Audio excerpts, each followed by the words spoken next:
오정아 선생님 같은 경우에는 다른 강사분과 다르게 세법을 예시를 들어서 하나하나 친절하게 설명을 해주시기 때문에 이해를 바탕으로 암기를 하게 됩니다. 그래서 저는 다른 수강생 분들이 오정아 선생님 세법을 듣고 잘하지 않을까라는 두려움이 생길 정도였습니다. 네, 안녕하세요. 저는 2022년 국가직 세무직렬에 합격한 김아영입니다. 이렇게 만나뵙게 돼서 반갑습니다.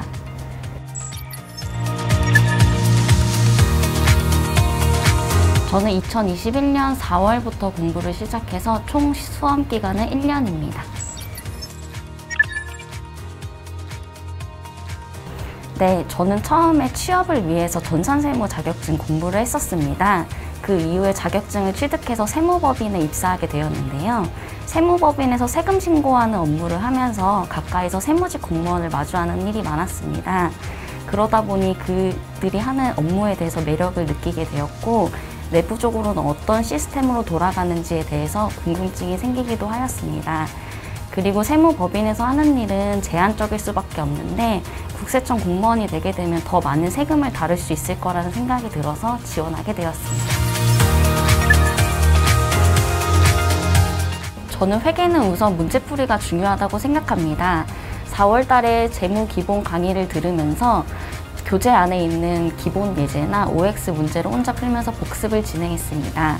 그때 당시에는 심화 강의를 듣지 않았기 때문에 모르는 문제가 많은데도 불구하고 과감하게 생략하면서 아는 문제 위주로 풀면서 복습하였습니다. 6월에는 재무 심화 강의를 듣기 시작하였습니다.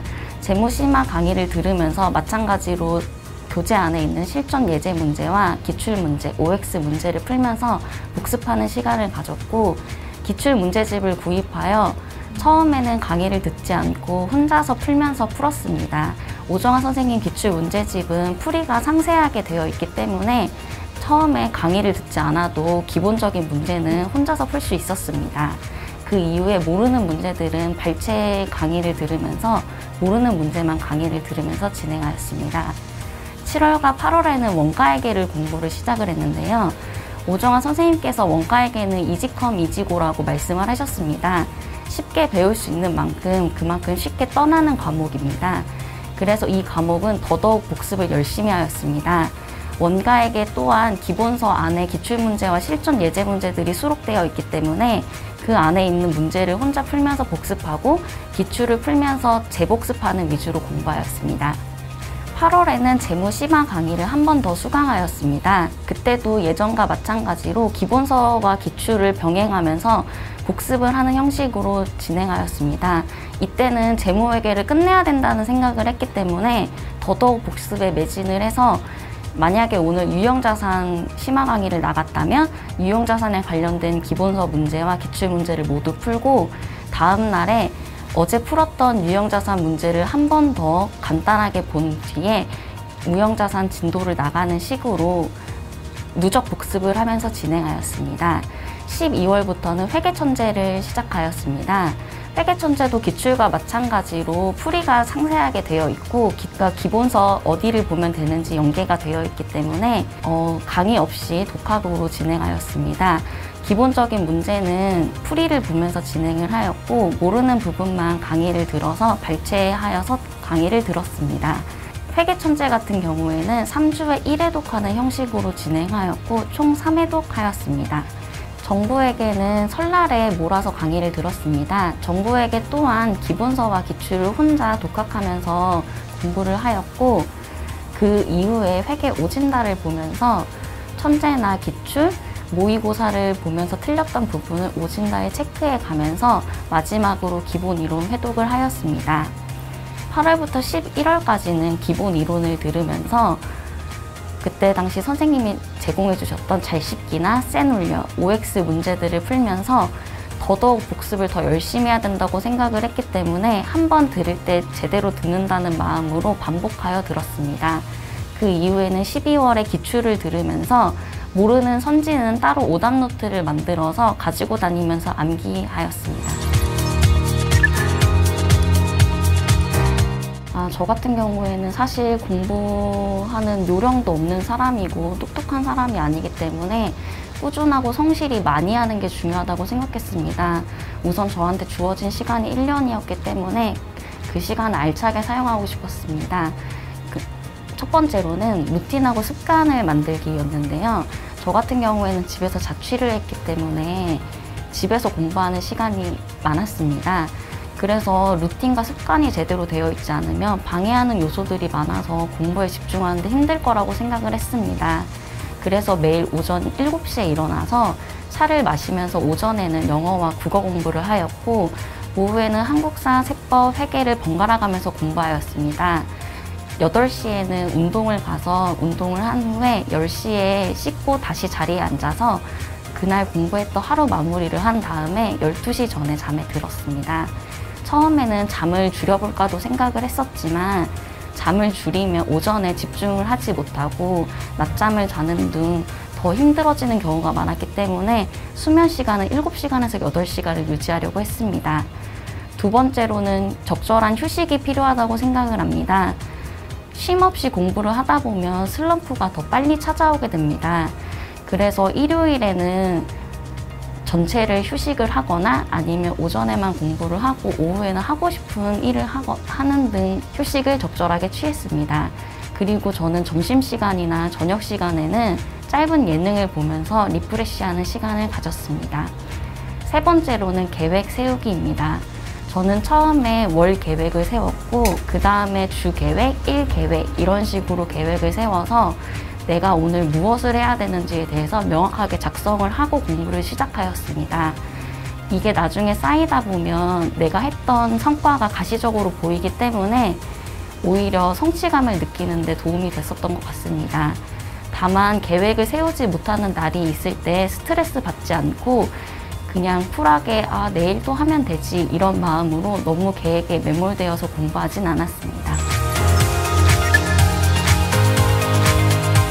저는 오정화 선생님의 가장 큰 장점은 강의력이라고 생각합니다. 처음에 강사를 선택하는 과정에서 OT 강의를 듣자마자 오정화 선생님한테는 정말 마력이 느껴질 정도로 정말 목소리가 귀에 쏙 들어오고 설명들이 너무 이해하기 쉬웠습니다. 회계 강의는 워낙에 유명하시니까 말할 건 없고요. 세법 같은 경우에는 친절하게 설명해 주신 덕분에 강의를 듣고 나면 기출 문제가 저절로 풀리는 마법에 걸린 것처럼 정말 재밌게 세법 공부했습니다. 그 이후에 PPT를 제공해 주시거나 새놀련이나 OX 이런 문제들이 제공되었기 때문에 공부하는데 수월함을 많이 느꼈습니다. 오정화 선생님의 장점 중에 하나는 책 구성이라고 말씀드릴 수 있을 것 같은데요. 기본서 안에 모든 기출문제들이 수록되어 있고 그 안에 OX라든지 기본 예제, 그리고 실전 문제, 그리고 응용 문제까지 들어있기 때문에 정말 선생님이 기본서만 보더라도 수험생을 얼마나 사랑하시는지 그리고 얼마나 완벽하게 가르치고 싶어 하시는지가 느껴졌습니다.